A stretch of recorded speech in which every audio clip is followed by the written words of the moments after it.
गांव के आसपास कुछ कॉमर्शियल एक्टिविटी होगी। कॉमर्शियल एक्टिविटी का बनाना, बजट ऐसा बनाना है कि जो साल भर तक जो एम्प्लॉइज या जो मुलाजिम रखे हैं या जो हमारे काम होने हैं वो काम बहुत अच्छे हों, तभी तो आपका बराबर रह सकता है।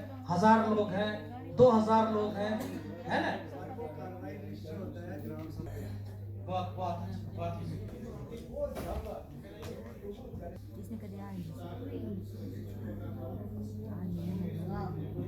बहुत अच्छा आप करेंगे, उसके लिए हिसाब भी वही बनाएंगे। जो आपकी जल गुणवत्ता का प्रबंधन है उसका कैसे करेंगे? जो सभा में बनाएंगे तो उसको किस तरह से बनाएंगे?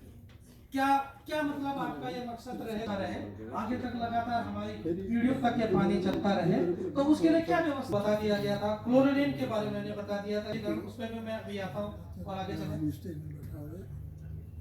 क्योंकि दुकानदार जो है उसके पास काफी उनके लगा जिनकी कॉमर्शियल एक्टिविटी का मतलब जैसे दुकान वही होटल है, को पानी आपका पानी वो ज्यादा यूज कर रहे हैं, आपका पानी का वो मिसयूज कर रहे हैं, गाड़ी धुल रहे हैं, कोई इस तरह की कार्रवाई कर रहे हैं, तो उससे तो आप कॉमर्शियल एक्टिविटी के हिसाब से पैसा लेंगे ना, जैसे आपके सरकार भी लेती है, जैसे बिजली का मीटर लगा जैसे भी, तो उसको आप पैसे ठीक कर सकते हैं। वहाँ 100 फीट बनना है कि नहीं बनना है ना? उस पानी अगर उसके लिए नाली बननी है तो कैसे बननी है, एक उसका खाका बना सकते हैं। तीसरा एक उसको देख, ठीक है? चौथी चीज ये देखनी है कि जो पानी की हमने व्यवस्था पूरा भी नहीं लगे।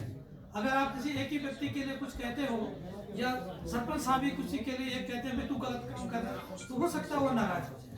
लेकिन जब अगर सार्वजनिक कमेटी या सारे लोगों की कमेटी किसी एक व्यक्ति के लिए या पूरी सभी 300 रुपए दिया है, तो जिसने बाजार में दुकान खोल रखी है उसको तो 300 रुपए में नहीं दोगे ना, तो उसके लिए आप रेट बढ़ाओगे ना, कॉमर्शियल इनकम सोर्स देखा जाएगा कि इसके पास कितना इनकम सोर्स गंदगी कर रखी है, उसको साफ सफाई रखिए।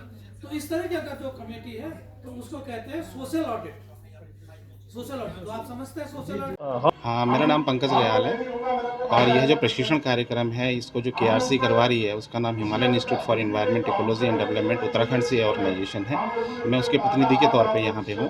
साथ में हमारे जो ट्रेनर हैं जो प्रशिक्षण दे रहे हैं यहाँ पे, वो भी हमारे साथ आए हुए हैं और 4 दिवसीय प्रशिक्षण कार्यक्रम में जो अलग अलग सत्र हैं BWSC के लिए, जो गाँव की जो जल परियोजना है उसके जो अलग अलग सत्र हैं उसके लिए जो हमने प्रशिक्षण कार्यक्रम रखा हुआ है, तो उसको प्रशिक्षण देने के लिए जो हमारे 3 ट्रेनर हैं वो अलग अलग सेशन पे प्रशिक्षण दे रहे हैं, जिससे कि क्या होगा कि जो गांव में जल समिति बनी हुई है वो किस ढंग से उनके यहाँ जो नई स्कीम लॉन्च हो रही है वो किस ढंग से कार्य करेगी उसमें पूर्ण रूप से बताया जाएगा। तो इसका बेसिक मतलब ये है कि बहुत सारे गांव ऐसे हैं जहाँ पे पानी का कनेक्शन नहीं है और जो राष्ट्रीय जल जीवन मिशन है और जो जल जीवन मिशन उत्तर स्टेट का है उनका मूल रूप से यही मकसद है कि भाई प्रत्येक घर को और उसके प्रत्येक सदस्य को 55 लीटर पानी मिले।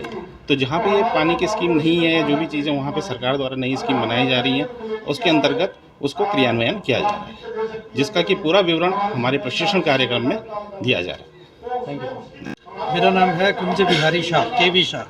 तो जो जल जीवन मिशन के अंतर्गत जो हमें प्रोग्राम यहाँ पे कर रहे हैं वो जो हमारा KRC हाईफीड जो कर रही है उसमें हमने लोगों को ये बताया है कि जल जीवन मिशन के अंतर्गत आपको किस तरह से काम करना है, गांव वालों को किस तरह से स्कीम बनानी है, स्कीम बनाने के साथ साथ उसकी देखरेख करनी है, देखरेख होने के साथ साथ आप लोगों को उसको मेंटेनेंस करना है, मेंटेनेंस में आप लोगों को खुद ही उसमें कलेक्ट करना है पैसा, और पैसे कलेक्ट करने के बाद आपने उसको चलाना है।